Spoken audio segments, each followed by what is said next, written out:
dar viena iš mano paslaugų, tai yra labai populiari paslauga atliktų darbų apžiūra. Arba kitaip galima vadinti defektacijos akto sudarimas. Rinkoje pasitaiko, kad dažnai statytojas ar užsakovas nelabai supranta, ar jisai čia gerą produktą nusipirko ar blogą ir jam tada jisai ieško specialistų.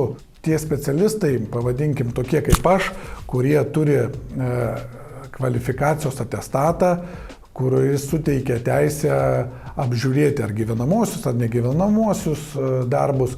Ta mano atestatą galėsime irgi įdėti, jisai viešai prieinamas yra SSVA registre, tai man yra suteikta teisė būti statybos darbų vadovu ir techninės priežiūros vadovu. Su techninės priežiūros vadovo funkcija aš atlieku tas apžiūras ir įteisinu jas sustatydamas atliktų darbų apžiūros aktą su rekomendacijom.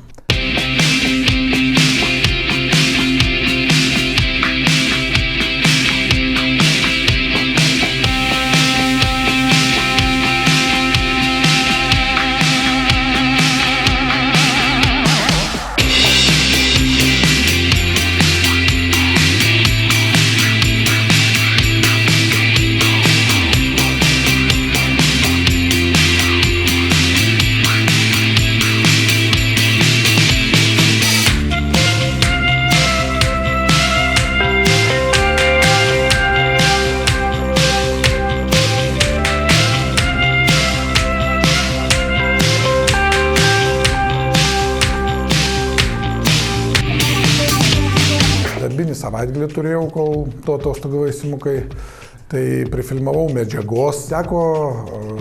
Teko sudalyvauti Kunigiškėse atliktų darbų apžiūroj. Kreipėsi klientas su tam tikra problemyte, kad tam tikrą laiką statytojas neužbaigė darbų ir paprašė įvertinti esamą situaciją. Tai atvykau vieną šeštadienio rytą į objektą, pasivaikščiau po teritoriją ir pradėjau fiksuoti, kas buvo neatlikti darbai. Tai labai gražus toks dvibutis namukas, galima sakyti, klinkerio apklijuotas, stogas čerpė. Ir kas krito į akis, tai krito pirminės į akis, tai kad cokolis neužbaigtas, pradėtas daryti, ant fasado nėra šviestuvų, kad nesumontuoti prancūziški balkonai, kad laukinė paradinės duris apipūstos makrofleksų, bet neužbaigtas mazgas. Žiūrim detaliau biškį duris. Tai vat matot, kaip pavyzdys yra butilinė juosta, tarpelis tarp juostos ir klinkerio, taip neturi būti. Taip, duris trūksta dangtelio apdailinio.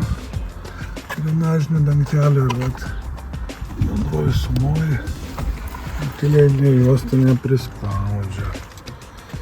Taip, apačia nesutvarkyta, užpasas makrofleksas ir viskas.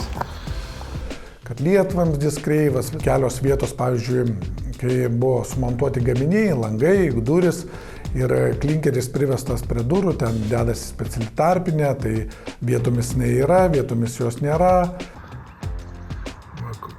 Koks darbas. Čia iš vis nėra juostos, paliktas tarpas. Arba suklijuotas klinkeris taip, kad nepaliktas kaip polašinis profilis, kad vanduo nebėgtų kad nukristų vanduo, nebėgtų toliau ant gaminių. Nereiks palipti. Nes čia tai medienos supūs. Pažeista drėgmės. Teko gan aukštai palipėti tarp dviejų namų, nes ten tas projektas toks vienas į kitą stogą susijungia ir ten atrodo, kas ten gali būti blogo. Užlipau į viršų pasižiūrėti ir vis tiek randi, kai palipi kažką įdomaus. Buvo kaip tik naktį lietus ir realiai ant stogo vanduo nenubėga. Lietlovis padarytas aukščiau negu kur sueina vanduo iš esmės. Tai ir vėl teko fiksuoti tą visą reikalą. Pradėta, daryta, neužbaigta. Taip, nemirtina, bet neužbaigta iš esmės. Viduje pradėjau vaikščioti, apžiūras daryti, tai kaip ir angokraščiai neužbaigti, nedavestas tinkas, neprašiltinti angokraščiai, dalyje vietų palikta nenutinkuota. Įdomus baigimas, randamas kairiai pusiai, angokraščiai nesutvarkyti, laidai kamo, cinkavimas darytas, bet neužbaigtas. Pradėta kažkas tai mušti, laidai vedžioti, viskas nedabaigta. Amortizacinės juostos visokios po betonavimo grindų irgi nepripjautos. Laiptų betonavimas kėlė, matosi, kaip ir padaryta viskas, bet pakopos skirtingos, kaip ir vibruotas betonas, bet nedavibruotas. Vėl apdailininkam palikta tinkavimą su gulščiuko pagalba praėjau, tai kaip ir nebuvo pastabų. Paskui įdomiausia vieta pasidarė tai užlipus į antrą aukštą. Tai yra, koks negeras yra dalykas. Iš esmės, vienas specialistas atlieka savo funkciją, tai konkrečiai turiu omeny tinkuotoją, bet jisai negerbė kito darbo. Bet tinkuojant, jie nutaškė ir medinės konstrukcijas, ir difuzinę plėvelę. Tai aš suprantu, visiems visko būna. Tai paimkit, nuvalykit, sutvarkykit, kad nepalikti. Bet nieks nieko nenuvalė, visi viską paliko. Tai labiausia čia dėl difuzinės plėvelės, nes negali tai palikti. Difuzinė plėvelė, tas tinkas, pavadinkim, nuvalius tai nieko tokio, bet jeigu nenuvalysi, paliksi neaišku, kaip cheminė sudėtis gali paveikti tą difuzinę plėvelę, kaip sušlaps tas tinkas, kiek jinai tarnaus, kiek garantijai gali atsižvelgti. Gipso montavimas ne pagal technologiją daryta viskas, pavadinkim, ant kažkokių pagaliukų prisuktų ir neaišku pagal ką, kaip ten tvirtinimas ar laikys tie pagaliukai, tas pakabinamas lubas ir kitas konstrukcinės gipsinės. Laiptinytė, tas pats neužbaigta viskas, tinkuota, nedatinkuota. Pagaliukai naudoti, nesuprasi kokie. Bet įdomiausia vieta buvo vis tiek, tai yra darai balkono duris ir gali savo patenkintas iškristi į apačią. Simukai, vienas iš linksmesnių video, va, žiūrėk. Antras aukštas, užlipi į antrą aukštą, miegamajam, atsidarai balkoniuką ir keliauji į lauką. Jokių apsauginių grotelių, nieko nėra, langas atsidaro, taip neturi būti. Nėra jokio ten prancūziško balkono, kas numatyta projekte, bet vis dėlto dar čia neįdomiausia vieta. Įdomiausia vieta pasidarė, tai yra, nebuvau matęs, dariau apžiūrą ir ten lubos yra dar nešiltintos, nieko ir po murloto pasižiūriu.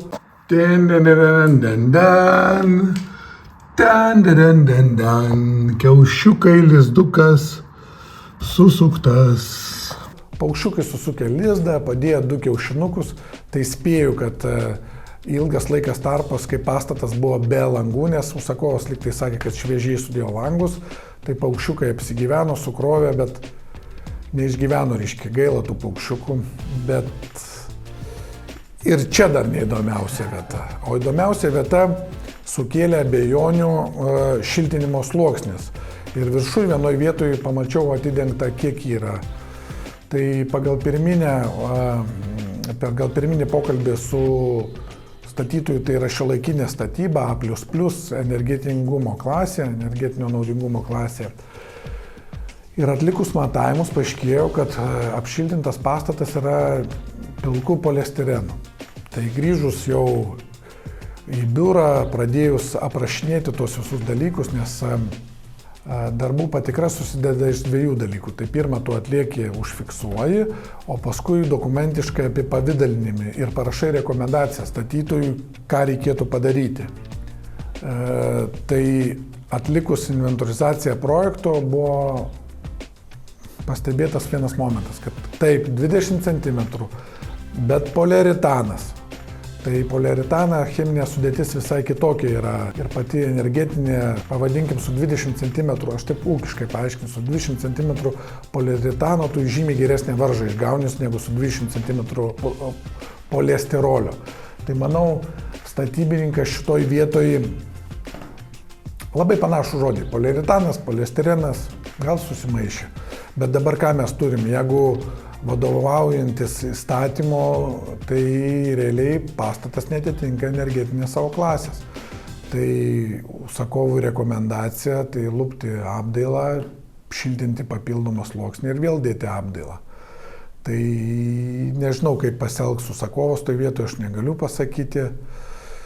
Ir kas toliau? Ir iš tų višnaičių tokių, dar vienas toks esminis dalykas, kaip yra ypač labai svarbus, tai yra 2 sublokuoti namai, labai svarbi garso izoliacija. Taip, jinai ant popieriuje yra C berods, bet kad ją išgauti, kad komfortiškai vieni ilsėtųsi vienoje pusėje ir kiti kitoje ir negirdėtų, tai reikia atlikti tam tikrus technologinius sprendinius. Turime sieną nuo kaimynų. Tai yra ta siena per vieną blokelį. Tai apie kokią mes garso izoliaciją galim čia kalbėti? Apie jokią. Kas deda?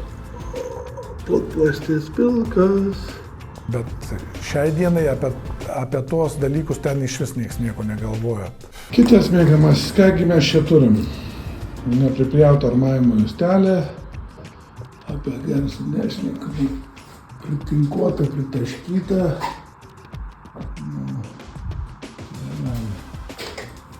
Čia turim.